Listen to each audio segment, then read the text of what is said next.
বাসর করে যখন রাসূলুল্লাহ গেলেন, আল্লাহর নবী তাকিয়ে দেখে হযরত সাফিয়ার গালের মধ্যে 5 আঙ্গুলের দাগ। রাসূল বললেন, সাফিয়া রে, তোমার গালের মধ্যে এত জোরে কে মেরেছে? 5 আঙ্গুলের দাগ লেগে আছে। সাফিয়া বললে, ইয়া রাসূলুল্লাহ, আজকে সকালবেলা খাইবার আপনারা বিজয় করেছেন। গতকাল রাতে আমি আমার পূর্বের স্বামী ইহুদি স্বামীর সঙ্গে ঘুমিয়েছিলাম। রাত যখন গভীর হয়ে গেল, আমি একটা স্বপ্ন দেখলাম। কি স্বপ্ন দেখেছ? স্বপ্নের কথা বলতেই স্বামী আমার গালে থাপ্পড় লাগিয়েছিল। কি এমন স্বপ্ন দেখলা যে তোমার স্বামী তোমাকে থাপ্পড়ে দিল? সাফিয়া বলছে রাদিয়াল্লাহু তাআলা আনহা, ইয়া রাসূলুল্লাহ, আমি স্বপ্নের মধ্যে দেখি আকাশের চাঁদ নামতে নামতে, আকাশ থেকে চাঁদটা নামতে নামতে আমার ডান কোলের মধ্যে চলে এসেছে।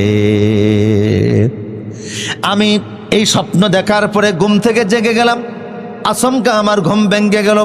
স্বামীকে ডেকে বলছি, স্বামী রে, কি স্বপ্ন দেখলাম? আকাশের চাঁদ আমার কোলের মধ্যে চলে এসেছে।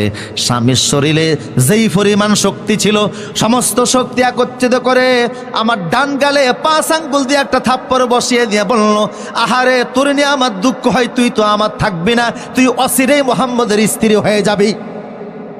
আমার ইহুদি স্বামী সেও বুঝতে পেরেছে এই চাঁদ পৃথিবীর আর কেউ হতে পারে না, এই চাঁদ হচ্ছে মুহাম্মদ সাল্লাল্লাহু আলাইহি সাল্লাম। আল্লাহু আকবার। ইয়ারিফুনাহু কামা ইয়ারিফুনা আবনাআহুম। ওরা ওদের সন্তানদেরকে এতটা চিনতো না, আপনি যে রাসূল তারা এইভাবে জানতো। বুঝতেছেন কিনা? প্রসূতি আব্দুল্লাহ ইবনে সালাম বলছে, আপনি যে আল্লাহর রাসূল ওরা ভালো করে জানেন, কিন্তু ওরা গাদ্দারি করে, এদের পুরানো রীতি। ঠিক কিনা বলেন? এরা একদিনে পৃথিবীর 112 জন নবীকে হত্যা করেছে। এই ইহুদি জাত, পৃথিবীর এমন কোনো মানুষ নাই, এমন কোনো যুগ নেই যেই যুগে মানুষকে কষ্ট দেয় নাই। আজকের পৃথিবীতে এরা সবচেয়ে বেশি অশান্তির কারণ।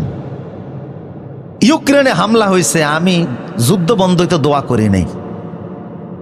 এর আগে ইরাকে হামলা হয়েছে, দোয়া করছে। কথা কোন ঠিক কিনা?